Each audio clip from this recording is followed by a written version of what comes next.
अगला प्रश्न देखते हैं, अगला प्रश्न क्या कह रहा है। अगला क्वेश्चन है आपका, निम्न में से कौन जल लवणता प्रवणता यानी सैलिनिटी ग्रेडियंट को दर्शाता है। आपसे पूछा जा रहा है कि जो सैलिनिटी ग्रेडियंट की हम बात करते हैं तो सैलिनिटी ग्रेडियंट को दर्शाने वाला निम्न में से कौन सा है, उसे क्या कहते हैं। थर्मोक्लाइन, हेलोक्लाइन, पाइक्नोक्लाइन, इसके अलावा केमोक्लाइन। तो आपको ये बताना है कि कौन है जो लवणता प्रवणता को यानी जल की लवणता प्रवणता को दिखाता है, यानी सैलिनिटी ग्रेडियंट को दिखाता है। तो आप सभी लोग यह जानिएगा कि पर्टिकुलर अगर हम बात करते हैं महासागर की यानी ओशन की बात करते हैं, तो महासागर का कोई भी क्षेत्र यानी वह क्षेत्र जहां गहराई के साथ साथ लवणता तीव्र गति से बढ़ती है, यानी जैसे जैसे गहराई बढ़ती जाती है, डेप्थ बढ़ती जाती है, तो गहराई बढ़ने के साथ साथ लवणता में तीव्र वृद्धि होती है। इसमें लवणता में तीव्र वृद्धि होती है। तो जल लवणता प्रवणता को दर्शाने वाला जो लाइन होती है उसे हेलोक्लाइन कहा जाता है। क्या कहा जाता है? हेलोक्लाइन कहा जाता है। ठीक है, तो ये ध्यान रखेंगे कि इसे हेलोक्लाइन कहा जाता है। महत्वपूर्ण क्वेश्चन है, इंपॉर्टेंट है, तो जरूर आप ध्यान रखेंगे। इंपॉर्टेंट क्वेश्चन है ये, हेलोक्लाइन के रूप में उसे जाना जाता है। आपका अगला क्वेश्चन देखते हैं। अगला क्वेश्चन कह रहा है, सागरीय लवणता का मुख्य स्रोत क्या है। सागरीय लवणता का याद रखना है, सोर्स तो काफी होते हैं। सागर की अगर सैलिनिटी की बात किया जाए तो मेनी टाइप्स ऑफ सोर्स होते हैं। उन मेनी सोर्स में से जो भी कई सोर्स हैं, मुख्य स्रोत की बात किया जा रहा है। आपसे पूछा जा रहा है, आपको ये बताना है कि मेन सोर्स कौन सा है। सबसे ज्यादा इंपॉर्टेंट दिए गए ऑप्शंस में से मेन सोर्स कौन सा है सैलिनिटी के लिए। तो आपके ऑप्शंस देखते हैं, रिवर्स, लैंड, पवन या ज्वालामुखी निस्सरत से अगर बात किया जाए सामान्य रूप में, राख। तो क्या ऑप्शन होगा आपको ये बताना है। तो पर्टिकुलर यहाँ पर ध्यान रखिएगा कि अगर हम सागरीय लवणता के मेन सोर्स की बात करें कि सबसे इंपॉर्टेंट सोर्स कौन सा है, तो सोर्स में रिवर्स भी आती हैं, लैंड भी है, पवन भी है, वॉल्केनिक ऐश भी है। बट लैंड एरिया को सबसे इंपॉर्टेंट सोर्स माना जाता है, भूमि को सबसे महत्वपूर्ण स्रोत के रूप में जाना जाता है। ठीक है, तो भूमि सबसे इंपॉर्टेंट सोर्स है, ये ध्यान रखेंगे। तो आपका ऑप्शन यहाँ पर तो बी हो जाएगा, बी आंसर हो जाएगा। और साथ में यह भी ध्यान रखिएगा कि नदियों की जब हम बात करते हैं, कुछ के दिमाग में आएगा कि सर नदियां हैं, नदियां जो सागर तक पहुंचती हैं, तो ये सैलिनिटी को सागर तक पहुंचाने वाले कारक के रूप में, फैक्टर्स के रूप में काम करती हैं। सैलिनिटी को सागर तक पहुंचाने में यानी रीच वहां तक उपलब्ध कराने में, वहां तक पहुंचाने में एक फैक्टर के रूप में काम करती हैं रिवर्स। ठीक है, क्योंकि ज्यादातर नदियों का अगर हम देखते हैं तो अगर वो ग्लेशियर से निकलने वाली नदियां हैं तो उनका वाटर फ्रेश होता है, फ्रेश वाटर होता है, धीरे धीरे वो सैलाइन होती है, तो सैलिनिटी को वहां तक ले जाने का काम करती है। तो लैंड इंपॉर्टेंट है, तो लैंड इसका ऑप्शन हो जाएगा। ये ध्यान में आप सभी लोग रखेंगे। ठीक है, चलिए अगला प्रश्न आपका कह रहा है कि सागरीय जल की लवणता में किसका अधिकतम योगदान है। यानी दिए गए तत्वों में से अगर एलिमेंट्स की बात करें तो कौन सा तत्व है जिसका सबसे अधिक योगदान माना जा सकता है कि सर्वाधिक योगदान है। और दिए गए तत्वों की अगर बात किया जाए तो आपका calcium sulphate, magnesium chloride, magnesium sulphate या सोडियम क्लोराइड, कौन है जिनका सबसे अधिक योगदान माना जा सकता है। तो आप पहले कमेंट बॉक्स में मुझे बताइए कि सागर की जल की लवणता में किसका सर्वाधिक योगदान है इन दिए गए तत्वों में से। कैल्शियम सल्फेट का, मैग्नीशियम क्लोराइड का, मैग्नीशियम सल्फेट का या सोडियम क्लोराइड का। ठीक है, तो आप सभी लोग अगर इस ऑप्शंस पे बात किया जाए तो सबसे ज़्यादा जो योगदान है वो सोडियम क्लोराइड का है। किसका है? सोडियम क्लोराइड का सर्वाधिक योगदान माना जाता है। तो आप ध्यान में रखेंगे कि अगर हम बात करते हैं कि सागर के जल की सैलिनिटी में सब सर्वाधिक योगदान किसका है, तो सोडियम क्लोराइड का है यानी Cl का है। तो पर्टिकुलर आप ध्यान रखिएगा। ठीक है, साथ के साथ सागर की औसत लवणता की बात किया जाए तो लगभग औसत जो सैलिनिटी है वो 35 पर थाउजेंड मानी जाती है।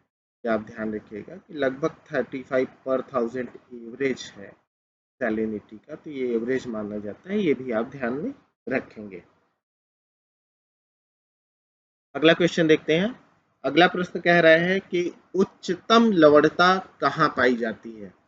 सर्वाधिक लवणता यानी सैलिनिटी कहाँ पाई जाती है? मृत सागर में, लाल सागर में, महान साल्ट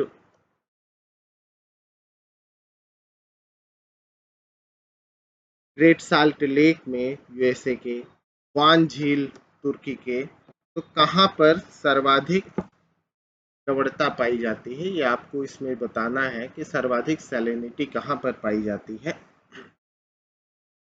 तो दिए गए ऑप्शंस की अगर बात करें तो दिए गए ऑप्शंस में सबसे ज्यादा जो सैलिनिटी की हम बात करते हैं कि सर्वाधिक सैलिनिटी कहाँ पर मौजूद है, तो यहाँ पर ऑप्शन आपका हो जाएगा तुर्की की वान झील। क्या हो जाएगा? तुर्की की वान झील ऑप्शन हो जाएगा दिए गए ऑप्शंस में से। वो इसलिए क्योंकि तुर्की की वान झील में जो सैलिनिटी है वो 330 पर थाउजेंड पाई जाती है। कितना? 330 पर थाउजेंड पाई जाती है। तो ये ध्यान रखिएगा, आप कहीं नोट डाउन भी कर सकते हैं। मृत सागर की जो लवणता है वो 38 के आसपास मानी जाती है, 238 पर थाउजेंड के आसपास मानी जाती है। ये मृत सागर की लवणता है। लाल सागर की लवणता का जो रेशियो है वो 36 से 41 के आसपास पाया जाता है। और ग्रेट साल्ट लेक की लवणता की अगर बात करते हैं तो ये 220 के आसपास पाई जाती है, 220 पर थाउजेंड पाई जाती है। तो इस हिसाब से अगर हम कंपेयर करेंगे तो तुर्की की जो वान झील है सर्वाधिक सैलाइन वाटर बॉडी रीजन हो जाएगा इन दिए गए ऑप्शंस में से। ठीक है, तो ये ध्यान रखिएगा, दिए गए ऑप्शंस में से उच्चतम लवणता जो है वो तुर्की की वान झील में पाई जाती है। राइट। अगला क्वेश्चन कह रहा है कि लवणता की सर्वाधिक मात्रा किसमें पाई जाती है? लवणता की सर्वाधिक मात्रा जिसमें पाई जाती है वह है प्रशांत महासागर, हिंद महासागर, भूमध्य सागर या मृत सागर। अब सीधी सी बात है, इसमें अगर आप देखा जाए तो सबसे छोटा जो ऑप्शन है वो मृत सागर का रीजन ही है। और अभी हमने पीछे देखा है कि मृत सागर में जो सैलिनिटी है वो 238 पर थाउजेंड है, यानी 238 पार्टिकल्स पाया जाता है 1000 में से। तो यही ऑप्शन हो जाएगा, मृत सागर ही ऑप्शन हो जाएगा कि दिए गए ऑप्शंस में से सर्वाधिक सैलिनिटी, सर्वाधिक सैलाइन अगर कोई वाटर बॉडी रीजन है तो वो डेड सी हो जाएगा, ना कि प्रशांत महासागर, हिंद महासागर, भूमध्य सागर। क्योंकि इन सब में ज़्यादा से ज़्यादा अगर बात करें तो 34 से लेकर के 39 तक वेरिएशन है इन सागरों में, तो बहुत ही कम है 34 से 39 तक। तो ये जो वेरिएशन है ये कम है। यहाँ पर 200 से अबव आपका मृत सागर में सैलिनिटी पाई जाती है, क्योंकि ये सब बड़े क्षेत्र भी है, वो छोटा सा क्षेत्र है, तो ये भी ध्यान रखेंगे वाटर बॉडी का। अगला क्वेश्चन देखते हैं। अगला प्रश्न कह रहा है कि निम्नलिखित में से किस सागर में लवणता सबसे अधिक है? अब पर्टिकुलर इस क्वेश्चन को लेकर के कई बार डाउट भी हो सकता है, लेकिन सामान्य सी बात है, अगर प्रश्न को सीधा सीधा पढ़ा जाए तो आपसे सागर के बारे में पूछ रहा है कि किस सागर में लवणता सबसे अधिक है। अब अगर किस सागर में लवणता सबसे अधिक पूछ रहा है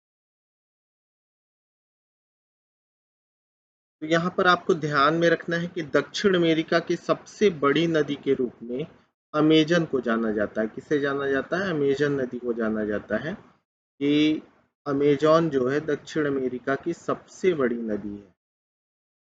तो ये आपको ध्यान में रखना है कि Amazon is the broadest river of south America and also the world. विश्व की भी सबसे बड़ी नदी है और दक्षिण अमेरिका की तो सबसे बड़ी नदी है ही।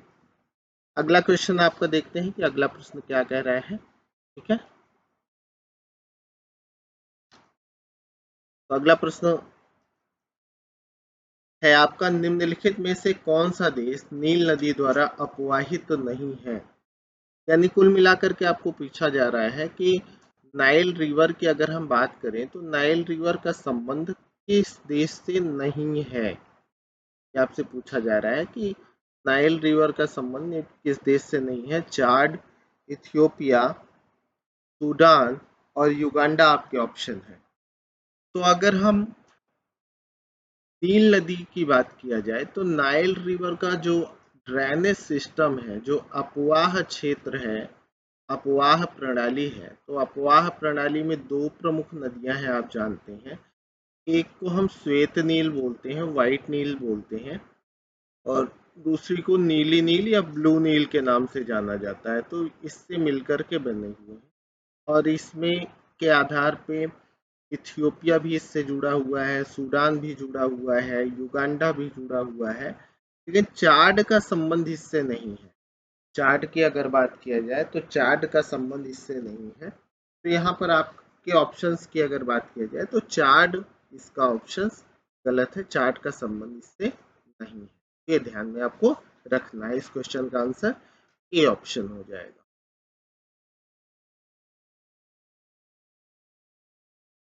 तो आपका अगला क्वेश्चन देखते हैं। अगला प्रश्न क्या है?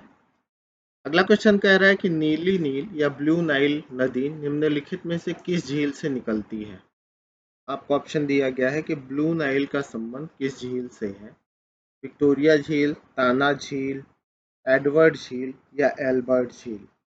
तो अगर ब्लू नाइल की बात किया जाए तो आप लोग ध्यान में रखेंगे, ब्लू नाइल का संबंध हम ताना लेक से मानते हैं। मानते हैं ब्लू नाइल का जो संबंध है वो ताना झील से माना जाता है। ऐसा माना जाता है कि ताना लेक से निकलती है, उसी से संबंधित। तो पर्टिकुलर आप सभी लोग ध्यान रखेंगे कि नीली नील का संबंध किससे है? ये ताना झील से संबंधित है, यहीं से इसका उद्गम माना जाता है। हालांकि इसको लेकर के कई तरह की बातें हैं, लेकिन ऑप्शंस में दिया गया है तो आप ताना लेक को आंसर मान लेंगे। ठीक है, अगले क्वेश्चन पर जाते हैं। अगला प्रश्न आपका कह रहा है कि कथन ये मिस्र नील नदी का उपहार है, कारण क्या कह रहा है? वह सहारा मरुस्थल में एक नखलिस्तान है। तो यहाँ पर अगर बात किया जाए इस सहारा मरुस्थल में, नखलिस्तान का मतलब हो गया मरु उद्यान, डेजर्ट में स्थित एक ऐसा उद्यान। तो ऑप्शन आप याद रखिएगा, एक तरीके से डेजर्ट गार्डन की संज्ञा दी जा सकती है। मरु उद्यान कहा जाता है, डेजर्ट गार्डन। तो नखलिस्तान संबंध में आए तो आप समझ, सहारा मरुस्थल में स्थित एक मरु उद्यान है, यानी डेजर्ट गार्डन के रूप में है। तो मिस्र नील नदी का उपहार है, ये सत्य है। और इसका कारण सहारा मरुस्थल में स्थित यह मरुद्यान की संज्ञा पाता है, यह है, यह भी सही है। तो कथन और कारण दोनों सही है और एक दूसरे की सही व्याख्या भी कर रहे हैं। तो इस आधार पे देखोगे तो ए आंसर हो जाएगा, ए ऑप्शन हो जाएगा, क्योंकि दोनों सच भी हैं और दोनों एक दूसरे की सही व्याख्या भी कर रहे हैं।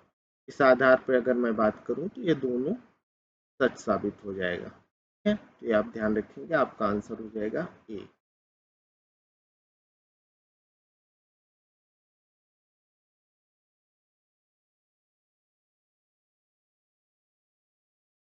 अगला क्वेश्चन देखते हैं आपका।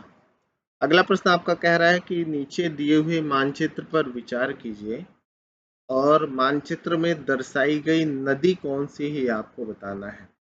म्यांमार का मानचित्र दिया हुआ है। म्यांमार के पूर्वी हिस्से से जाती हुई एक नदी दिखाई दी। ये कौन सी नदी है? आपके ऑप्शन है इरावदी, मेकांग, चाओ फ्राया या साल्वीन। तो अगर म्यांमार के पूर्वी हिस्से से जाती हुई इस नदी की अगर मैं बात करूं तो ये साल्वीन नदी है। कौन सी नदी है? साल्वीन नदी है। तो आप सभी लोगों को ध्यान रखना है कि ये साल्वीन नदी का चित्र है जो इसमें दिखाया गया है। इसका आंसर हो जाएगा आपका साल्वीन। ठीक है, डी आपका आंसर हो जाएगा, क्योंकि जब आप मानचित्र में देखेंगे तो मानचित्र में यही दिखाई देगा आपको कि म्यांमार के पूर्वी हिस्से से अगर मैं बात करूं तो पर्टिकुलर साल्वीन नदी। कौन सा चित्र दिखाई दे रहा है? ये साल्वीन नदी का चित्र दिखाई दे रहा है, आप ध्यान में रखेंगे। अगला क्वेश्चन देखते हैं आपका। अगला प्रश्न कह रहा है कि एशिया की निम्नलिखित में से कौन सी नदी दक्षिण को प्रवाहित होती है? एशिया की कौन सी नदी है जो दक्षिण दिशा को प्रवाहित होती है? आपके ऑप्शन है अमूर, टीना, ओब, साल्वीन। तो दक्षिण दिशा की ओर प्रवाहित होने वाली नदी के बारे में पूछा जा रहा है कि कौन सी नदी है निम्नलिखित में से जो साउथ की तरफ प्रवाहित होती है, दक्षिण की तरफ प्रवाहित होती है। तो दिए गए ऑप्शंस में से अगर बात किया जाए तो दक्षिण की तरफ प्रवाहित होने वाली नदियों में अगर बात करें तो साल्वीन नदी है। कौन सी नदी है? साल्वीन नदी है जो दक्षिण की तरफ प्रवाहित होती है। यह तिब्बत से निकल करके, तिब्बत के पठारी भाग से निकल करके दक्षिण की तरफ बहते हुए लगभग 2400 किलोमीटर, 2400 किलोमीटर की दूरी तय करते हुए अगर बात करें तो अंडमान सागर में जाकर के समाप्त होती है। कहाँ? अंडमान सागर में जाकर के समाप्त होती है। तो आपको ध्यान में रखना है कि साल्वीन नदी दक्षिण की तरफ प्रवाहित होती है और अंडमान सागर में जाकर के समाप्त होती है। ठीक है, तो ये आप ध्यान में रखिएगा।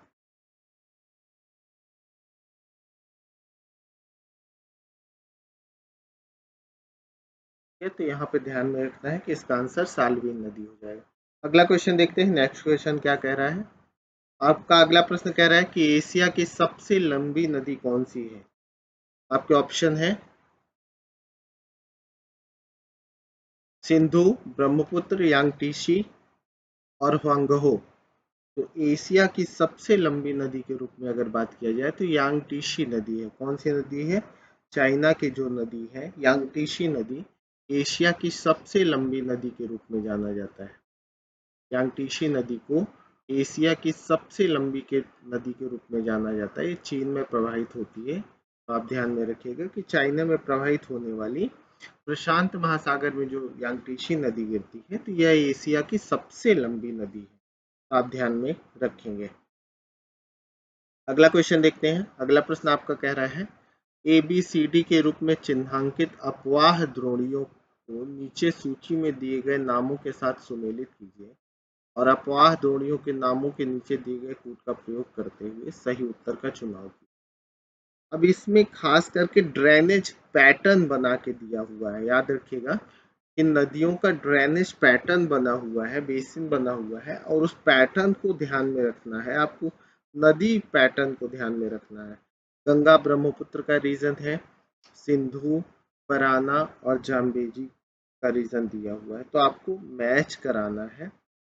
ABCD करके ऑप्शन दिया है तो ए को आप देखेंगे तो ए का जो रीजन है, खास करके इस पूरे रीजन को ध्यान से अगर आप मैपिंग के आधार पर गौर करें तो ये ए पैटर्न जो है ये पराना नदी से मैच कर रहा है। किससे मैच कर रहा है अगर बात किया जाए तो ए पैटर्न पराना नदी से मैच कर रहा है। अगर आप मैपिंग देखेंगे, गौर करेंगे तो पराना नदी से मैच कर रहा है।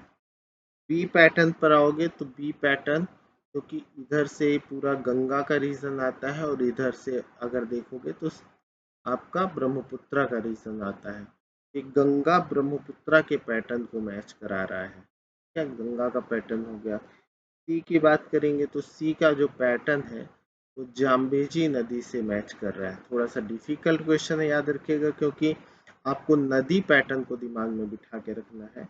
और डी जो है तो सी जाम्बेजी के पैटर्न को मैच कर रहा है और डी जो है ये सिंधु के पैटर्न को मैच कर रहा है, तो इस आधार पे आप मैच कराएंगे। तो ए का हो जाएगा पराना, यानी ए का 3 हो गया आपका ऑप्शन, ठीक है। और बी का हो जाएगा 1, ए का 3 बी का 1, ऑप्शन मैच कर रहे हैं यानी बी, और सी कट हो गया। इसके बाद सी जाम्बेजी यानी सी का 4 मैच कराओगे तो डी ऑप्शन हो जाएगा, इसका आंसर डी हो जाएगा, तो ये आप ध्यान में रखेंगे। अगला क्वेश्चन देखते हैं। अगला क्वेश्चन क्या कह रहा है, ABCD के रूप में चिन्हांकित नदियों को सूची में दिए गए नामों से सुमेलित करिए और सूची के नीचे दिए गए कोड का प्रयोग करिए। तो A, B, C और D, ठीक है। तो यहाँ पे ए पे आओगे तो यहाँ पर आपको दिखाई दे रहा है कि एक निश्चित रूप से यूकान नदी है। क्या कौन सी नदी है? यूकान है, अलास्का में प्रवाहित होने वाली, ठीक है, ये यूकान हो गया। बी की अगर बात करेंगे कि मैकेंजी रिवर को शो कर रहा है, किसको? मैकेंजी को शो कर रहा है। सी की अगर बात करेंगे तो सी सेंट लॉरेंस को शो कर रहा है, सेंट लॉरेंस हो गया। डी की अगर बात करेंगे तो डी ओरिनोको को शो कर रहा है, ओरिनोको रिवर को, ठीक है। इस आधार पे आप मैच करा दीजिए। तो ए हो गया यूकान, यानी ए का 5 दो ऑप्शंस में दिया है, डी क्रॉस कर दीजिए, ए क्रॉस कर दीजिए।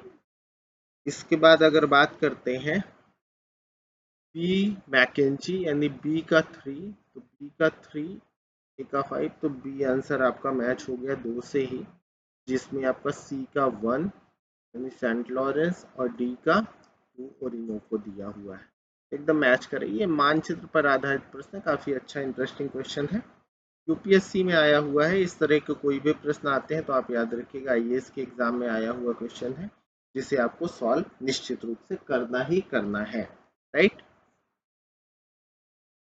अगला क्वेश्चन देखते हैं। आपका अगला प्रश्न कह रहा है सर और अमू नदियां गिरती हैं। सर और अमू नदियों का संबंध किससे है? आपका ऑप्शन है कैस्पियन सागर, काला सागर, बाल्टिक सागर या अरल सागर। तो सर दरिया या अमू दरिया की बात करें, उन्हीं नदियों का जिक्र किया जा रहा है। तो सर दरिया या अमू दरिया नदियों का संबंध आप सभी लोग जानते हैं कि अरल सागर से है। किससे है?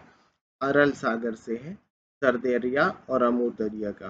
ये राजस्थान पीसीएस में आया हुआ क्वेश्चन है, याद रखिएगा, राजस्थान पीसीएस का क्वेश्चन है। तो सर दरिया और अमू दरिया का संबंध किससे है? अरल सागर से है। और अरल सागर है कहाँ, ये आप मुझे कमेंट बॉक्स में बताइए कि अरल सागर कहाँ पर स्थित है, ठीक है। अगला क्वेश्चन देखते हैं आपका। अगला प्रश्न कह रहा है कि काला सागर में गिरने वाली नदी द्वय कौन सी हैं, यानी कौन सी दो नदियां हैं जो काला सागर में गिरती हैं। कहाँ काला सागर में गिरने वाली नदी, दो नदियां कौन कौन सी हैं? आपके ऑप्शन है Volga Danube, Dnieper Volga, Dnieper Danube और यूराल वोल्गा। तो अगर काला सागर या ब्लैक सी में गिरने वाली नदियों की बात किया जाए तो पहली बात तो आप सभी लोग ये जानते हैं कि वोल्गा की अगर बात करें तो वोल्गा नदी का संबंध, एक ऑप्शन आप जानिए, कि किसी भी प्रकार से ब्लैक सी से नहीं है, क्योंकि ये कैस्पियन सागर में गिरती है। तो जहां जहां वोल्गा ऑप्शन है आप क्रॉस कर सकते हैं। तो अगर आपने वोल्गा ऑप्शन क्रॉस कर दिया तो ऑटोमेटिक आप सी पर आंसर पर पहुंच जाएंगे। एक तो तरीका ये है, अदरवाइज आप ध्यान में रखिए कि डैन्यूब नदी और नीपर नदी का संबंध ब्लैक सी से है। एलिमिनेशन प्रोसेस से भी आप जा सकते हैं कि अगर ब्लैक सी की अगर बात किया जाए, काला सागर की बात किया जाए, तो काला सागर से जुड़ने वाली नदियों में आपका नीपर और डैन्यूब हो जाएंगे। एलिमिनेशन प्रोसेस से जाएंगे तो सीधे आप पहुंच जाएंगे, राइट। अगला क्वेश्चन देखते हैं। अगला प्रश्न आपका कह रहा है वोल्गा नदी कहाँ गिरती है। अभी जस्ट पीछे इस पर चर्चा भी हुई कि वोल्गा नदी का संबंध किससे है। तो ये आप मुझे आप कमेंट बॉक्स में बताइए कि वोल्गा नदी कहाँ पर गिरती है, यानी कहाँ पर यह अपना डेल्टा बनाती है। वोल्गा नदी भी पीछे मैंने बताया भी, लेकिन फिर भी आपको मुझे कमेंट बॉक्स में बताइए कि वोल्गा नदी का संबंध इससे है लाल सागर, कैस्पियन सागर, काला सागर या भूमध्य सागर से। ठीक है, ये आप ध्यान में रखेंगे। आपका अगला प्रश्न है, सूची 1 को सूची 2 से मैच कराना है और सूची के अंत में दिए गए सही उत्तर का चुनाव करना है। आप एक तरफ ऑप्शन है नदियां, दूसरी तरफ सूची 2 में प्रवाहित होने वाली वाटर बॉडी दिया हुआ है। आपके नदियां हैं लीना, आमूर, टिग्रिस और माही। और सूची 2 में है फारस की खाड़ी, आर्कटिक सागर, अरब सागर, प्रशांत महासागर। ये आपके लिए है। तो सबसे पहले लीना नदी की बात किया जाए तो लीना नदी आप सभी लोग जान रहे हैं कि रशिया में प्रवाहित होती है। इसका संबंध आर्कटिक सागर से है, तो ये ऑप्शन हो गया। इसके बाद आमूर की नदी की बात करें तो आमूर नदी रूस और चीन से संबंधित है और इसका संबंध जो है प्रशांत महासागर से है, तो पी का 4 हो गया। टिग्रिस की बात करें तो टिग्रिस तुर्की, सीरिया आदि से संबंधित है और इसका संबंध फारस की खाड़ी से है, तो टिग्रिस नदी फारस की खाड़ी से संबंधित हो गई। माही आप जान ही रहे हैं अरब सागर से संबंधित है, ये आपका मैच हो जाएगा। मैच करा दीजिए ए का 2, तो ए का 2 मैच कराएंगे तो इसी से आंसर आ जा रहा है, हालांकि ए से ही, एक से ही। अदरवाइज आप सब मैच करा सकते हैं। बी का 4 हो गया, सी का 1 हो गया और डी का 3। तो लीना आर्कटिक सागर में गिरती है, आमूर प्रशांत महासागर में, टिग्रिस फारस की खाड़ी में, माही अरब सागर में गिरती है। तो आप ध्यान में रखेंगे, ये आपका आंसर हो जाएगा। और पर्टिकुलर ये बेसिकली आपको ध्यान में भी रखना है। अगला क्वेश्चन देखते हैं। आपका अगला प्रश्न कह रहा है कि निम्नांकित में से कौन सी नदी भ्रंश घाटी से बहती है? भ्रंश घाटी से प्रवाहित होने वाली नदी कौन सी है? आपके ऑप्शन है अमेजन, सिंधु, वोल्गा या राइन नदी। तो अमेजन, सिंधु, वोल्गा किसी भी प्रकार से किसी भी भ्रंश घाटी में नहीं बहती है, जबकि राइन का संबंध भ्रंश घाटी से है। राइन नदी भ्रंश घाटी में प्रवाहित होती है। ठीक है।